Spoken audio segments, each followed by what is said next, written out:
قیامت تو آنے والی ہے، اس کے آنے میں کچھ شک نہیں، لیکن اکثر لوگ ایمان نہیں رکھتے۔ اور تمہارے پروردگار نے فرمایا ہے کہ تم مجھ سے دعا کرو، میں تمہاری دعا قبول کروں گا۔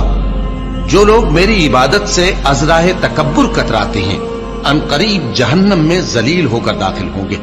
اللہ ہی تو ہے جس نے تمہارے لیے رات بنائی کہ اس میں آرام کرو، اور دن کو روشن بنایا کہ اس میں کام کرو۔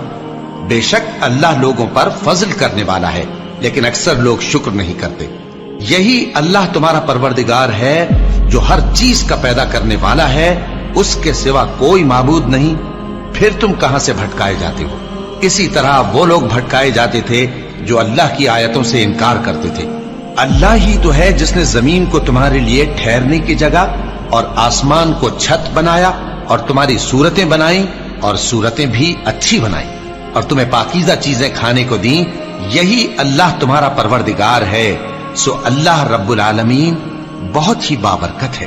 وہی زندہ جاوید ہے، اس کے سوا کوئی عبادت کے لائق نہیں، تو اس کی عبادت کو خالص کر کے اسی کو پکارو۔ ہر طرح کی تعریف اللہ ہی کے لیے ہے جو تمام جہانوں کا پروردگار ہے۔